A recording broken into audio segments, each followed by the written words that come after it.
Big changes are here for people on SSDI and SSI. If you're someone who receives Social Security disability insurance or Supplemental Security Income, then you definitely want to pay close attention to what I'm about to share. Social Security recently released an official press announcement, and in it, they outlined brand new rules specifically created with SSDI and SSI recipients in mind. This is not a rumor or speculation. This is coming straight from the Social Security Administration, and it's intended to help streamline how beneficiaries interact with their services. So let's take a deep dive into what's changing, what it means for you, and what you need to do moving forward. First off, Social Security made it clear that they are listening to feedback. In the press release, they said they've been hearing from advocates, recipients, and other stakeholders who have been voicing concerns about how confusing and difficult it can be to apply for or manage benefits, especially for those receiving SSDI and SSI. And they're right. Many of you have said this over and over: the rules are constantly changing, the systems are confusing, and deadlines aren't always clear. It seems like just when you finally understand one process, they switch things up and leave you scrambling to figure out what's next. That's been frustrating for everyone involved. One of the main points of confusion in the past was that everyone, regardless of the type of benefits they were receiving, had to complete their applications or requests either through their My Social Security online account or by visiting a local field office. But that's no longer the case for SSDI and SSI beneficiaries. In this new update, Social Security is officially allowing people on SSDI and SSI to complete everything 100% over the phone. That includes applications for new benefits, updates, and even certain types of recertifications. This is huge because not everyone has access to reliable internet or the ability to go into a field office, especially individuals with disabilities or mobility issues. The new rules are very specific. If you are receiving SSDI or SSI, you can now complete all necessary processes over the phone.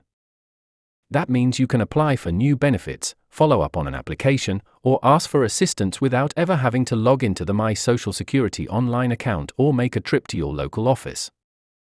This is a relief for so many people, especially seniors, disabled individuals, and those living in rural areas. The Social Security Administration made it very clear in the press release that this option was added specifically because they heard from people like you who said the old system wasn't working. So, if you've ever struggled with internet access, transportation, or just the complexity of using the online system, this change is made for you.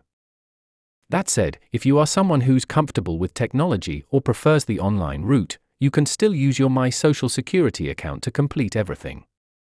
And of course, visiting a local field office in person is still an option. But now, there's one more method that is fully valid: doing it all over the phone. That means you get to choose the method that works best for your personal situation. This added flexibility is a breath of fresh air, and it shows that Social Security is starting to understand that a one-size-fits-all approach doesn't really work, especially not for those on SSDI or SSI. Let's talk a bit more about what this means practically. If you're someone who's applying for SSDI for the first time, you no longer need to navigate a complicated online portal if you don't want to. You can call Social Security directly and complete the entire application with the help of a representative. The same goes for SSI. If you need to apply for benefits, provide updated information, or even appeal a decision, you can now do all of that over the phone. This makes things much more manageable for many people who simply find the system too complicated or overwhelming to deal with on their own. And it's not just for new applicants. If you're already receiving benefits and need to report a change, such as a change in income, living situation, or health condition, you can also handle that over the phone now. This is a significant shift from the previous policy, which made people feel like they were forced to go online or visit in person. So now, with just a phone call, you can get your information updated and keep your benefits in good standing. But getting back to the most important point, if you or someone you know receives SSDI or SSI, you now have more options and fewer barriers when it comes to managing your benefits. This is especially helpful for those who might struggle with internet access, have mobility issues, or are simply overwhelmed by the complexity of online systems.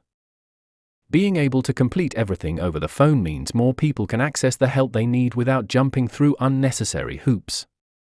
It's a win, and it's something worth celebrating, especially because it came about from people speaking up and demanding change. Now, if you have questions about Medicare such as Medicare Advantage, Medicare Supplement Plans, Medigap, or Medicare Part D, there are also resources available to help. In fact, some services are completely free and can match you with experts who will guide you through the Medicare enrollment process. They'll help you find the right plan based on your personal needs, the doctors you want to see, and the prescriptions you rely on. In some cases, they can even help you find a plan with a $0 premium, which is available in many areas. The average person can save over $1,100 a year by switching to a better plan. So don't be afraid to reach out and get help, especially when it doesn't cost you anything. Navigating SSDI, SSI, and Medicare can be a real challenge. The rules are always changing, and the language in official notices can be difficult to understand. That's why it's so important to stay informed and get guidance from people who actually know what they're talking about. Whether that's through a trusted online source, a knowledgeable representative, or an expert organization, don't try to go through this alone. The more information you have, the more confident you'll feel when making decisions about your benefits. In conclusion, the Social Security Administration is finally recognizing that one method doesn't work for everyone. By opening up the phone option for SSDI and SSI applications, they are removing a huge barrier and making it easier for millions of people to access the benefits they need and deserve. It's not perfect, and there's still a lot more that can be done to improve the system, but this is a step in the right direction. If you've been feeling lost, overwhelmed, or unsure about what to do next, just know that you now have one more tool in your toolkit. Whether it's the phone, online, or in person, you get to choose how you want to engage with Social Security. That kind of flexibility is something we haven't seen in a long time, and it's long overdue. Thank you for watching.